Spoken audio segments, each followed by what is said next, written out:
There is a specific and very common mistake that genuinely well-intentioned people make on the path toward healing. They understand their trauma thoroughly.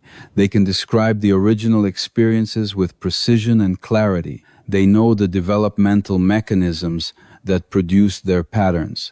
They have read the books, attended the therapy, done the journaling, assembled the framework. They can explain, with genuine sophistication, exactly why they respond the way they respond, exactly where the wound came from, exactly what the adaptive self was doing and why. And the patterns continue, not because the understanding was wrong. The understanding is often genuinely accurate, not because the effort was insufficient. The effort is often extraordinary, but because understanding, however accurate, however sophisticated, however genuinely hard-won, operates at the level of the mind. And the trauma does not live primarily in the mind. Gabor Maté was precise about this distinction. He observed it with clinical consistency across decades of work with people who had done significant intellectual work on their own histories and who were genuinely bewildered by the gap between what they understood and what continued to happen in their actual experience, their actual relationships, their actual bodies. He said, and this is the central clinical observation, that this entire conversation is built on the trauma is not a story. It is a state, a specific, physiologically real, bodily held state of the nervous system that was formed in response to genuine experience and that continues to operate as a state, not as a narrative, not as a belief, not as a cognitive framework. Regardless of how accurately or completely the narrative surrounding it has been assembled, and states do not change through understanding, they change through experience. Specifically through the specific, repeated, bodily felt experience of something different from what produced the state in the first place. Today, I want to give you the complete, honest, clinically grounded account of why understanding your trauma is necessary but not sufficient, and what genuine healing actually requires beyond the understanding. The first thing that needs to be understood is the specific mechanism through which trauma is held in the body rather than simply in the mind. When an experience occurs that exceeds the nervous system's capacity to process it, while remaining fully present when what is happening is more than the available resources can integrate without the specific protective mechanisms of dissociation, freezing, or the various forms of partial shutdown that the nervous system deploys in response to overwhelming experience.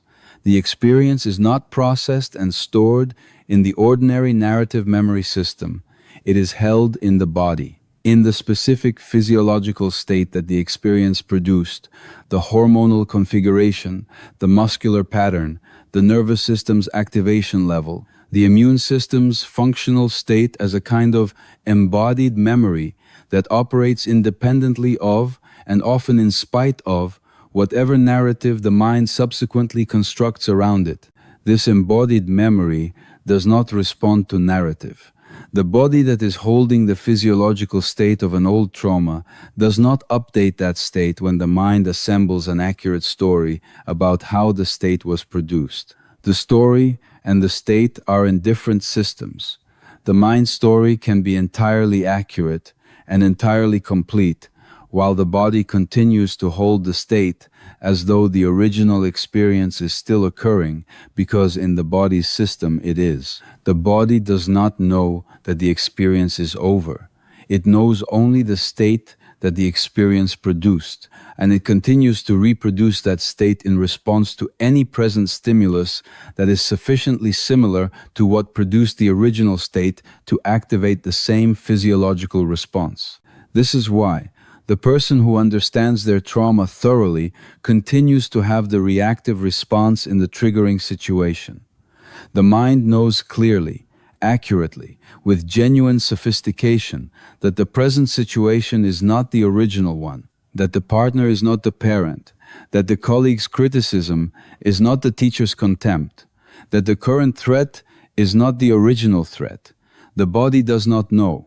The body is responding to the pattern recognition that its state-based memory system produces, and no amount of accurate narrative about the original experience changes what the body's pattern recognition system does when it encounters a sufficiently similar stimulus.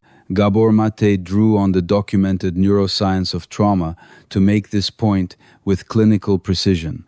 The work of researchers like Bessel van der Kolk, whose phrase "the body keeps the score" is perhaps the most widely recognized articulation of this understanding, provided the neurobiological grounding for what Gabor Maté was observing clinically. The specific brain structures involved in trauma memory storage, the specific mechanisms through which traumatic experience is encoded differently from ordinary experience, the specific physiological reality of a nervous system that continues to respond to old experience in new situations, regardless of what the rational mind knows about the difference between them.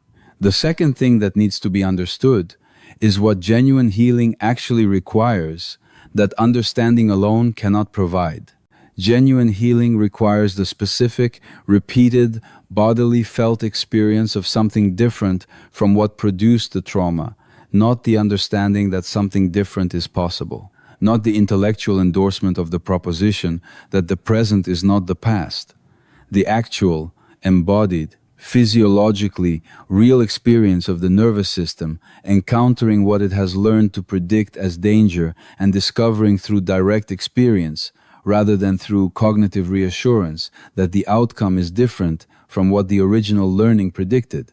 This is why Gabor Maté placed such consistent emphasis on the relational dimension of healing. Not because talking about the trauma in a relational context is inherently healing, though genuine relational presence has genuine value, but because the specific experience of genuine relational safety, the repeated, embodied, directly felt experience of the nervous system in genuine connection with another regulated nervous system that meets its activation with attuned presence rather than with anxiety, dismissal, or its own dysregulation, is the specific experience that most directly addresses the relational origin of most developmental trauma. The trauma that was produced in relationship, the specific, bodily held state produced by the experience of a relational environment that was genuinely inadequate in specific ways, updates most genuinely through relational experience, through the accumulated, repeated, bodily felt evidence of a relational environment that provides what the original one could not through understanding that such an environment is possible, through the actual, embodied experience of being in one.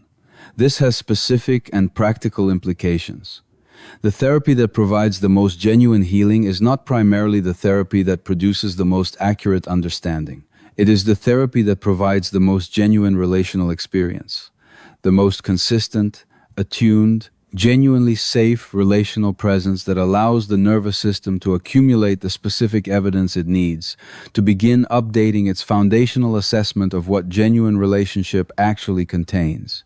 Now, I want to give you the 7 specific things that genuine healing requires beyond understanding, each one pointing to a different dimension of the work that the understanding, however accurate and however necessary, cannot accomplish on its own.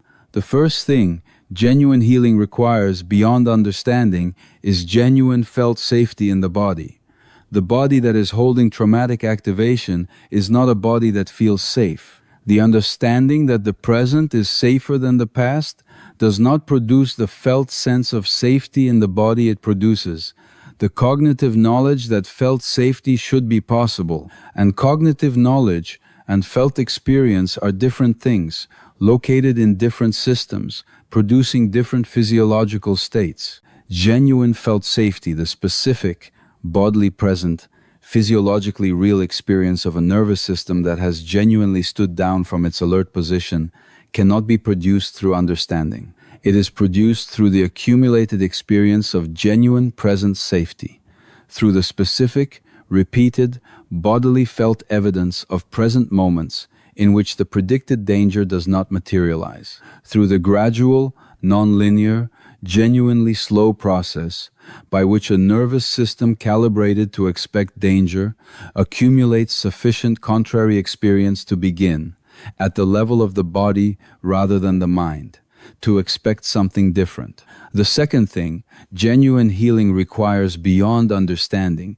is the completion of interrupted physiological processes. When the nervous system's response to a threatening experience is interrupted, when the activation that the threat produced is not allowed to complete its natural arc of activation response and resolution, the incomplete process remains in the body as held activation, not as a memory in the narrative sense, as a physiological state seeking completion. This completion cannot be produced through understanding. It requires the specific, somatic, body-level processes that allow the interrupted activation to finally complete its arc. The trembling that the body was prevented from expressing at the time of the original experience. The breath that was held in the moment of threat that was never fully released. The movement towards safety that was not available when safety was genuinely needed. These incomplete processes, when they finally have the conditions to complete in genuine safety with genuine support, at the pace that the body's own capacity for completion permits, produce a specific, physiologically real quality of release that is entirely different from the intellectual relief of finally understanding what happened. The third thing genuine healing requires beyond understanding is the development of genuine capacity for present moment embodied awareness. The trauma that is held in the body cannot be genuinely addressed by a self that is not genuinely present to the body. And the person who has experienced significant developmental trauma has very often developed a specific and understandable relationship with their own bodily experience, a degree of disconnection from internal sensation that was the nervous system's most available protection against the overwhelming quality of bodily experience during the traumatic events. This disconnection, genuinely protective in its original context, becomes a significant obstacle to genuine healing because it prevents access to the very system where the healing work most needs to happen. The healing that occurs at the level of the body requires a self that can be genuinely present to the body's experience, noticing sensation, tracking activation, attending to the felt sense of the interior experience with enough genuine tolerance for what is found there that the healing process can proceed. Developing this capacity is itself a significant and non-trivial dimension of genuine healing, and it cannot be shortcut through understanding. It requires the patient, gradual, often uncomfortable development of genuine tolerance for interior bodily experience that the trauma's disconnection prevented. The fourth thing genuine healing requires beyond understanding is genuine relational repair. The developmental trauma that is most common and most significant, the trauma of inadequate early relational experience, cannot be fully healed in isolation, because it was produced in relationship and because what it most fundamentally altered was the nervous system's learned model of what genuine relationship reliably provides. The genuine update of that model requires the specific evidence of genuine relational experience. Understanding that better relational experience is possible does not provide that evidence. The evidence must be gathered through actual relational experience, through the specific, repeated, bodily felt encounters with people who are genuinely present, genuinely attuned, genuinely consistent, and genuinely safe over enough time and in enough variety of circumstance that the nervous system's threat assessment system accumulates sufficient contrary evidence to genuinely update its foundational model. This is why Gabor Maté was consistent in his insistence that healing is fundamentally relational, not primarily an individual project accomplished through individual practice, however valuable individual practice genuinely is. A relational project that requires the specific experience of genuine relational safety that the original developmental environment failed to provide. The fifth thing genuine healing requires beyond understanding is time. The nervous system that was shaped by years or decades of specific developmental experience does not update in weeks. The understanding of the developmental history can arrive rapidly.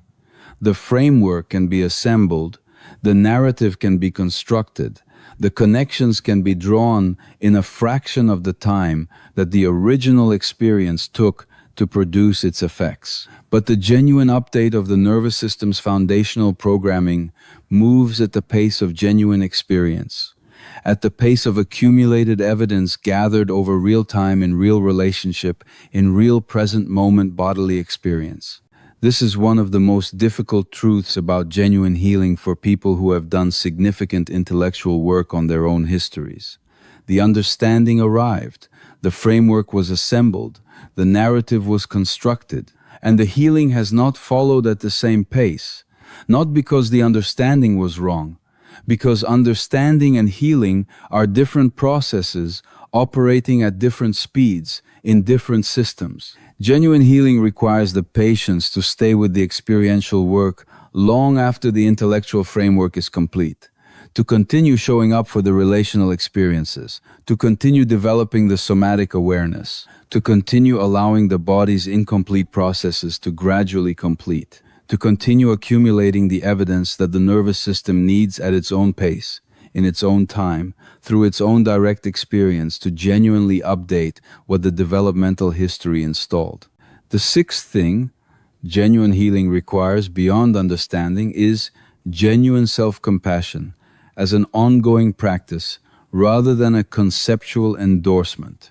The person who understands their trauma can understand intellectually that self-compassion is appropriate, that the adaptive patterns that produce suffering were intelligent responses to genuine circumstances, that the self that built them deserves genuine care rather than judgment.